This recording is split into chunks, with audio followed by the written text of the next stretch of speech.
Warring stands of Kate Middleton and Meghan Markle have made online royal watching toxic. They've changed more than how the palace handles social media. They've altered the royal watching community.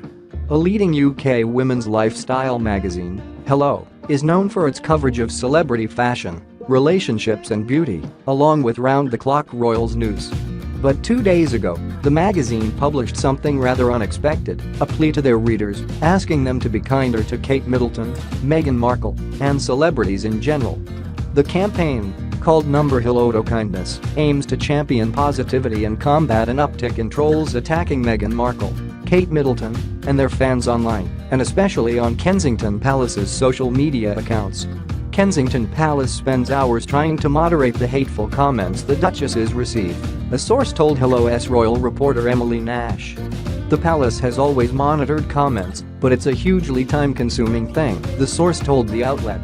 Over the course of last year, with hundreds of thousands of comments, there were 2 or 3 that were violent threats. You can delete and report and block people, and the police have options around particular people. It's something you have to manage because there's no other way to control it. Beyond Kensington Palace's verified social media pages, this new breed of royal trolls is also spreading hate in the comments of prominent Kate and Meghan fan sites and social media accounts. What's changed? With Meghan and Harry's wedding, there are 2 young duchesses in the royal family for the first time in a generation, and there is a woman of color in the royal family for what some believe to be first time ever. Add the 24/7 coverage and anonymous commenting capabilities of social media, and suddenly this historic moment has become fodder for sexist, racist, and classist comments that pit the 2 women against each other. According to people who run blogs and social media accounts devoted to Meghan and Kate, trolls don't make up the majority of royal fans. But warring Kate Middleton versus Meghan Markle fandoms exist, and they won't hesitate to attack the Duchess they don't stan and her fans.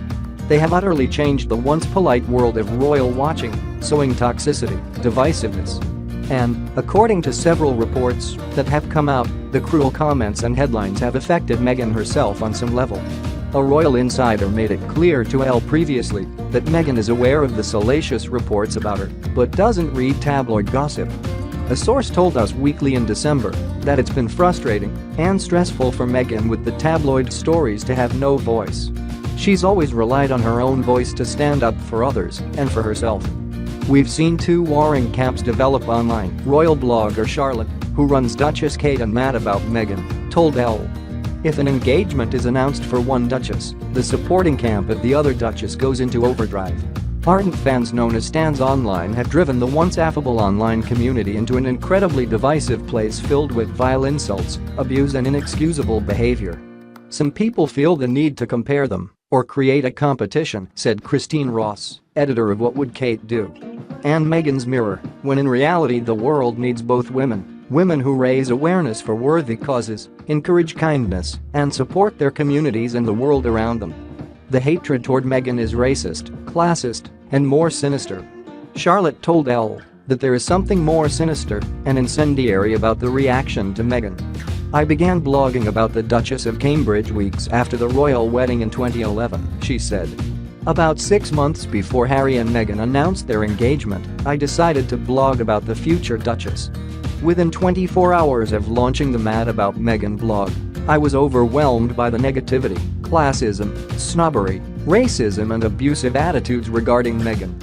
It seemed a group had already prejudged her and deemed her an unsuitable addition to the royal family. Whilst Kate most certainly endured shocking comments online and dreadfully unkind articles, especially during her pre-wedding and pre-engagement days with weighty Katie headlines, there was something altogether more sinister and incendiary about the reaction to Meghan. All the more shocking was the fact much of this was coming from mature, professional women. Susan, who runs What Kate Wore, has also noticed that Meghan attracts more attacks. I co-manage the What Meghan Wore site with my business partner, Susan Corder, and the issue there is equally troubling, if not more so, she said. There is a very strong comment policy on that site as well. If one were to look at percentages, I think there are more people attacking Meghan than going after Kate. Francesca, who runs Harry Meghan Updates on Instagram with over 229,000 followers, created the page to celebrate Meghan and her work after noticing the hate that Meghan was getting on her own official social media channels. I created the page after I noticed that more and more users on Instagram were attacking Meghan's official page, she said. I found it unfair and outrageous. Sexism and racism, of course, accounts for the attacks, Susan added. One of the contributing factors is that we're dealing with two women. If we were talking about two men, I don't think we'd be having this conversation, she said. The narrative of two women having a catfight continues to be perpetuated in some quarters. I also think there is an element of racism involved, along with some old-fashioned snobbery. Combine those with the anonymity afforded by social media, and people end up posting things online they would never, ever say to someone in person. Things have gotten worse over the past year, and comments are being more moderated in response. Meghan Markle's entry into the royal family has been a real turning point. Over 8 years of royal fashion blogging, I have seen a fair amount of nasty comments on the site and also on social media, Susan said. But I have never seen anything like what has been going on the last several months. It has been disturbing to see such a large number of negative and openly abusive statements about both duchesses, as well as the vitriol that fans are using when communicating with or at each other. Susan noted that what Kate wore has a strong comment policy already, and comments were always moderated. But I have had to post reminders about that policy on the blog more often. I am also seeing more comments than ever before that I won't publish, she said. Some target the Duchess of Cambridge, some are aimed at the Duchess of Sussex, and many are aimed at opposing fan factions. Additionally, there has been a significant increase in comments that need to be deleted from the Facebook page. It now has to be continually monitored, and at times I have asked family and friends to help in this regard. On her Meghan Harry Instagram, Francesca has been deleting comments and posting reminders too for people to be kinder. I've made a decision for my account. I delete evil, insulting comments. I block people who only cause trouble. I also often try to contact them privately and ask them to stop, she said. Only followers are allowed to comment on my account. That minimizes evil comments. I publish statements from time to time and remind people to be nicer. Charlotte has also made statements to fans.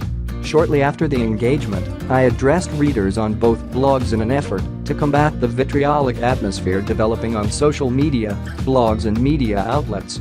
I recall writing, "Kate is Kate. Meghan is Meghan. Both are entirely different women, with different strengths and weaknesses, in entirely different roles. In a society that pits women against each other, as a community we must strive to avoid the Kate v Meghan narrative. It's been a constant battle since to keep the pitting of both women against each other off the blogs. Salacious headlines about Meghan and Kate have only made things worse. The increase in Meghan and Kate attacks may be partly due to the salacious media coverage of Kate, Meghan, and their feud. That feud, by the way, has really no truth to it. As a royal source told Elle previously, Kate and Meghan have no ongoing royal rift, just enormous respect for each other. It can be fodder for some to create cruel comments off of that smear the duchesses. I, and many others, feel it's equally important to note the manner in which media outlets have reported on Meghan, Charlotte said. From the moment Harry and Meghan's relationship was revealed, she was subjected to nothing short of a character assassination. In 2016, Kensington Palace released a statement condemning the defamatory stories, the smear on the front of a national newspaper, and the racial undertones of comment pieces. Over 2 years later, Meghan is not reported unfairly compared to other members of the royal family by many outlets, and she is also not given credit for her undeniable success in her role. There seems to be a voracious appetite for painting her in an extremely negative light without any justifiable reason. Francesca also noted that some tabloid salacious coverage of Meghan helped increase the number of hateful comments that the Duchess of Sussex got on her page. After a while, certain media sites started attacking Meghan, and the offensive comments against Meghan became more frequent, she said. It was as if enemies were waiting for confirmation. Comparisons between Kate and Meghan became more frequent. In the case of Kate fans hating on Meghan, they emphasized that Kate is elegant, queen, royal, beautiful, and Meghan is not, Francesca said. And Meghan fans criticizes Kate for her dress choice, which is boring. And Kate ultimately didn't work in life of jab at Kate's, being from an upper-class British family. We're allowed to dislike someone. We're allowed to express ourselves, she said. But people need to always pay attention to how to write it. Pay attention to how we express ourselves. There's genuine excitement for what Numberhill kindness can achieve. Charlotte, Susan, Christine, and Francesca all applauded Hello's campaign for starting a conversation about what has been happening. We would love to see the Numberhill kindness campaign spark a larger conversation, which it has already started, about the way we interact behind the anonymity of screens, Christine said. These conversations can create change in both social media and written media, lending to a more supportive and uplifting narrative. Susan called it a terrific idea. We have moved into territory where people are not reading or listening to learn from one another. They are listening to argue and debate, she said. The campaign brings the subject out into the open so we can have a dialogue about the problem. It isn't going to reach everyone, but anything to that helps minimize the hostility and elevates the conversation is a big plus. The Numberhill kindness campaign is a small and significant step, Francesca said.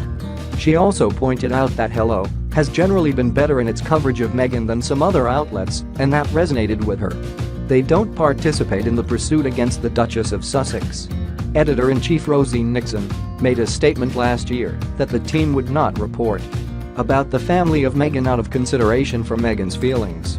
Charlotte is encouraged to see action taken toward eliminating toxicity among the Duchess's fandoms. I'm hugely in favor of any campaign, any steps taken to addressing the deplorable situation in the online royal watching community, Charlotte said. If Numberhill kindness prompts even a handful of people to question their behavior online, it's a step in the right direction. Certainly, the majority of keyboard warriors wouldn't contemplate regurgitating their abuse to a person's face. Why is it acceptable to abuse someone online?